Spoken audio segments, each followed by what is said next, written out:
Hey, what's up, everybody? Bryce here. Welcome back to the Relationships Made Simple for Men podcast. Today, I'm going to be talking about emotional abuse, and this is a really common topic when we're doing marriage counseling or just working with anybody who's in a relationship. People want to know if what they're doing is wrong or hurtful, or if what they're experiencing is abuse. Because if it is, that's something that you probably don't want to put up with in your relationship, and you should know what's what. Sometimes people will feel hurt by things that are said, and they will assume that it's abusive or harmful just because it hurts. But that doesn't mean that it's abuse. And sometimes people will put up with stuff because they're used to it. They dealt with it in their family systems growing up. And so they have this tolerance for abuse when it really isn't helping. Having a high tolerance for abuse is not a good thing. It's just like pain, right? Like if you were in the gym and you couldn't feel pain, you could blow out your muscles, tear your muscles. You need to be able to feel that pain so that you don't hurt yourself or allow someone to keep hurting you. So I'm going to talk about abuse, but first, I want to talk about neglect, which is a close cousin to abuse. But in adult relationships, I wouldn't necessarily call that abuse. Some might. This is my opinion. But the difference is that in neglect, if you're a fully functioning adult, you can just leave that relationship. You don't have to put up with that. And it can be really, really harmful. But the difference is that no one is coming to attack you coming into your space. They're actually leaving. And that's different than abuse. With kids, neglect is abuse because kids can't take care of themselves. Adults can. So hopefully that subtle difference makes sense. Some examples of emotional neglect may be someone who doesn't want to talk to you, they just walk away from you, they're not willing to go and get help. You just don't get much from them. And unfortunately, it's really hard to work with emotional neglect because a lot of times the person that's leaving doesn't really care. That's how they feel relief. They're like, when I walk away from you, they may experience more power there. It's a power move.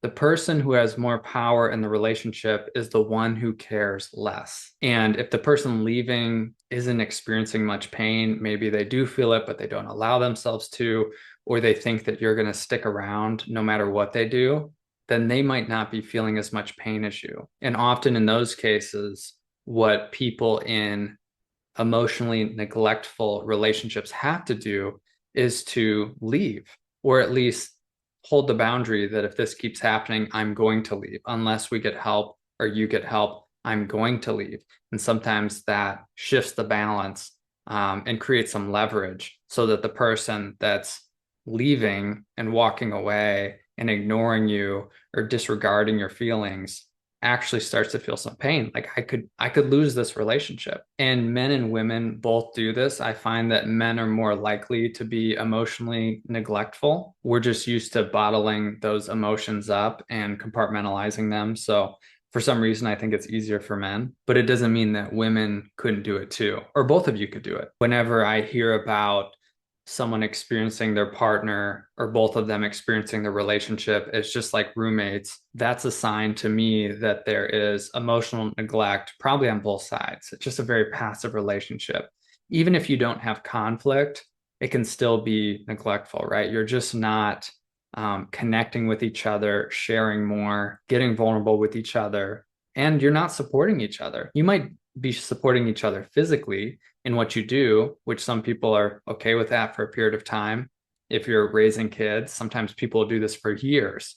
And then when the kids leave the house, all of a sudden they're like, well, what do we have here? We were just kind of in it for the kids and doing stuff for the kids and kind of helping each other with driving and working and stuff around the house, but there really isn't a lot of connection here. We just haven't worked on that. And other times it might feel more blatant, like your partner is retaliating against you. They're giving you the silent treatment, the cold shoulder, rolling the eyes, and walking away. And some people deal with this every single day. And it can be really crazy making and really frustrating. But you don't have to stay in this pattern if you feel like your partner is emotionally neglecting you. The key, if you're the one that's leaned in more and they're leaned out, is to really bolster yourself by reaffirming and reassuring yourself that you're a good person that just wants a healthy, connected, loving relationship, and that that is okay and it's valid and you deserve it. And by also leaning back some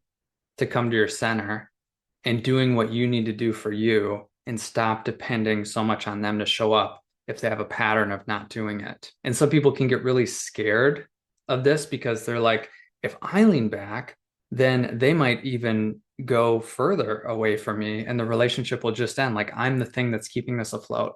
But that's not really the way you want a relationship to work, anyways. You don't want to be the one that's constantly doing things and setting up therapy appointments or initiating all the talks or doing all the planning and your partner's not doing anything. So, in order to change the pattern, you do have to make some shift in you, and that will change the pattern. There's no guarantee that it will make the relationship work out, but it will highlight the truth of what's already there.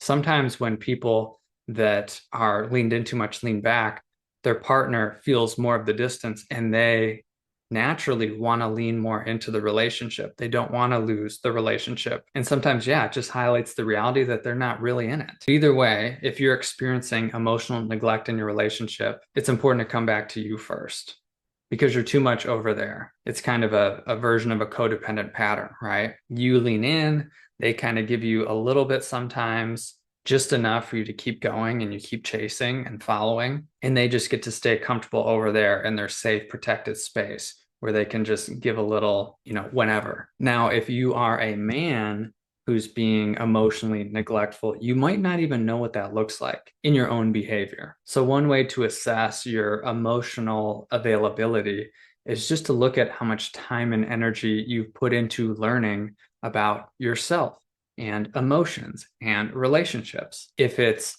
basically none, then you probably don't have a lot of emotional availability. You don't even know what you don't know. And so even though you feel like you show up emotionally with them, and maybe you are vulnerable at times, you're still a rookie, you're still a newbie.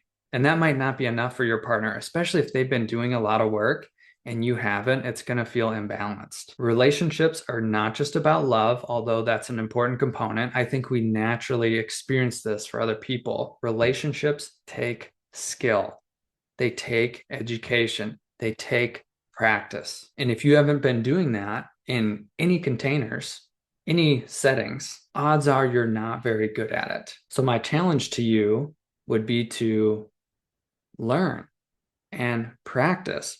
Read books, listen to podcasts. You're listening to this one right now. Good. Take courses, get some therapy or coaching, join a group. Those are the simplest ways to start to build your capacity and your vocabulary and your skill set. Some other behaviors that can show up are you need space, but you take like days and you don't return back to conversations and revisit them. 24 hours is about as long as I'd want anyone to go in a marriage without revisiting a topic.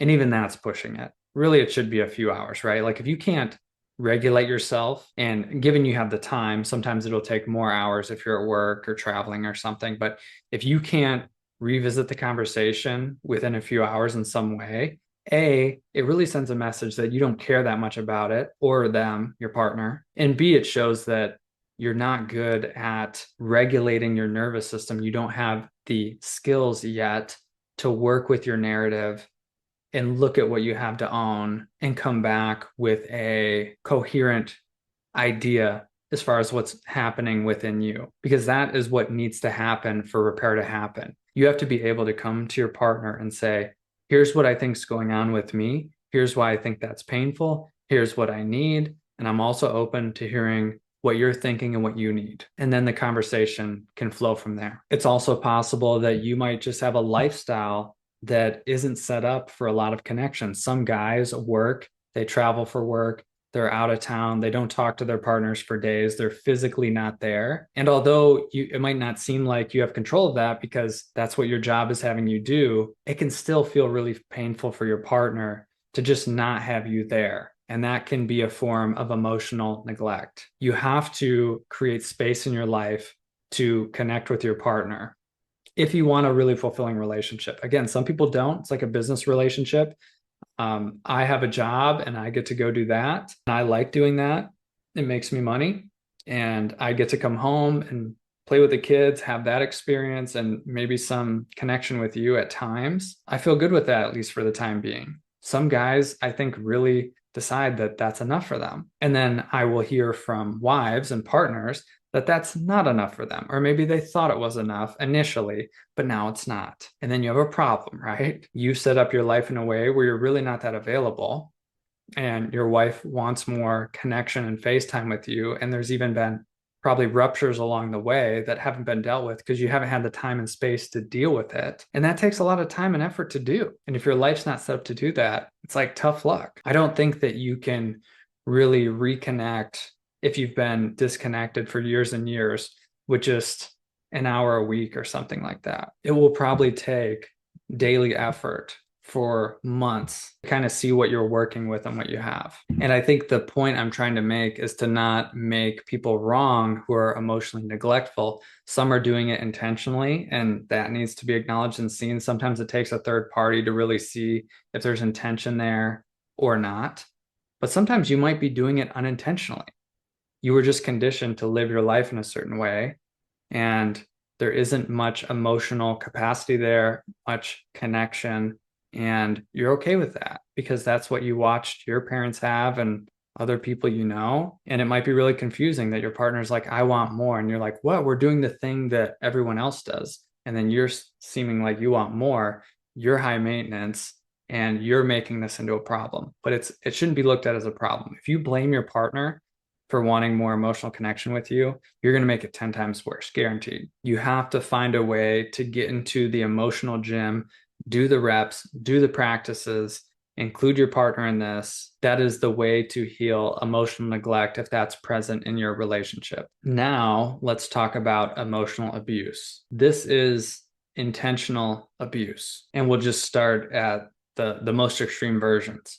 So if you're screaming at your partner and calling them names and attacking their character, really who they are as a human, or weaponizing things from their history that they've told you, vulnerabilities, that is abuse.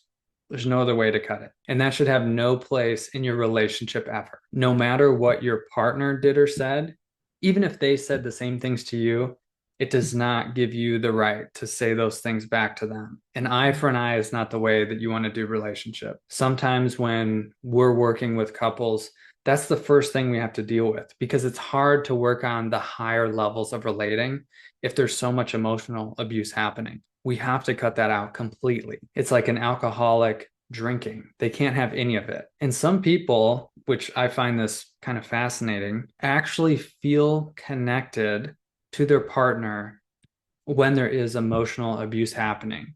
Because if you think about people that were raised in really chaotic households where there was name calling, maybe physical violence, sometimes that's a really intense experience that feels familiar, because we have to look at what people are getting out of an experience. If you don't get something out of it, you won't keep doing it. So some couples will verbally assault each other and they'll get into these really intense arguments, and they at least experience their partner as caring in those moments.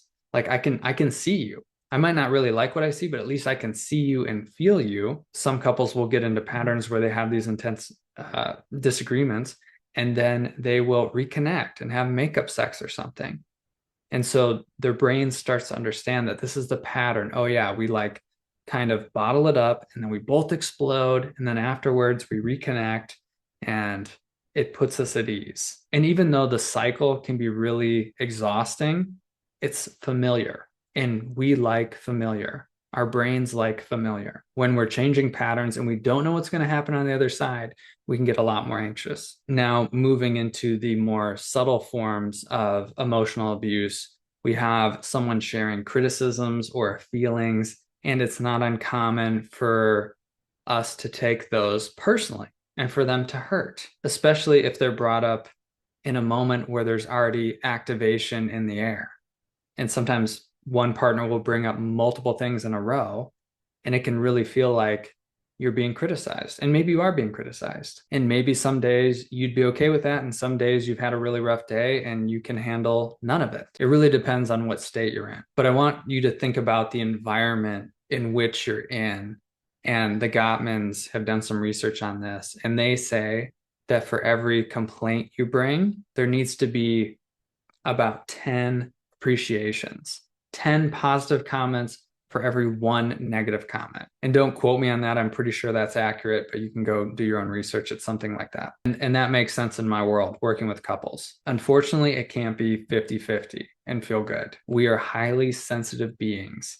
And so if you live in a home, in an atmosphere where there's a lot of appreciation, thank you for taking out the trash. Thank you for doing the dishes. Thank you for showing up to work today to make money for the family. I really see you trying really hard with trying to work that out with your mom or your dad so that we can have a better experience when they visit. If a lot of that is happening, it's going to be way easier to handle a criticism like, hey, you said you were going to show up to this party with me, but I see you have a work call. If there's been a lot of love and support in the relationship, it's going to be easier to hear that and to own that. Now, that doesn't mean it's necessarily your partner's responsibility to just keep feeding you acknowledgments. I know what some of you might be thinking, like, oh yeah, that's all it's going to take, is like, I just need way more acknowledgments. That's part of it. You also have to work on your capacity to just take a deep breath, work on not taking this personally, and hearing the criticism. If it's true, if you really said you were going to do this and you didn't, there's no reason to be resistant. You can own that, regardless of how hard of a day you've had, regardless of if you got any appreciations earlier in the day. Like, you can just own that. That's just what being an adult is. You own your mistakes, and you can work on rectifying that, or whatever you have to do. You don't have to rush in to fix it, but at least you can just be honest. The place where I see couples get stuck the most, and this is unnecessarily, is when they take their partner's feelings. And I think this is especially the case with men. They take their partner's feelings personally, and they feel like they're not doing enough. And it feels like a criticism, even though it isn't. If your partner says, I'm feeling lonely, I'm feeling sad, or I'm feeling angry because I don't feel like we get to spend enough time with each other, I want you to look for the intention there. This is coming from love. They want more connection with you.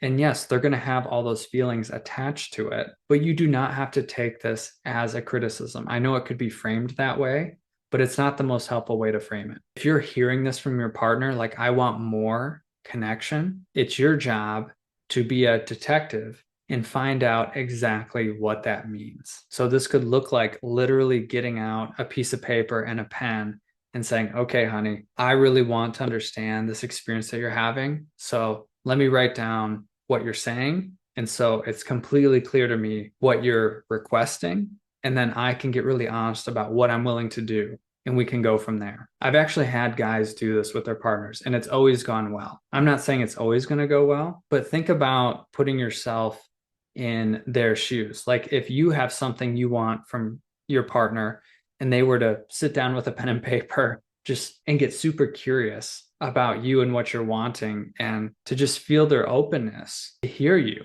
that would feel good, right? You want to give your partner the experience that you're wanting to have. And when both of you are doing that together, this is how you share the weight of the relationship. If there's something you really want or you would like, in most cases, you need to practice giving that thing that you want so that you can be a model for the thing that you're wanting. Now, I want to talk about a few other ways that emotional abuse can manifest.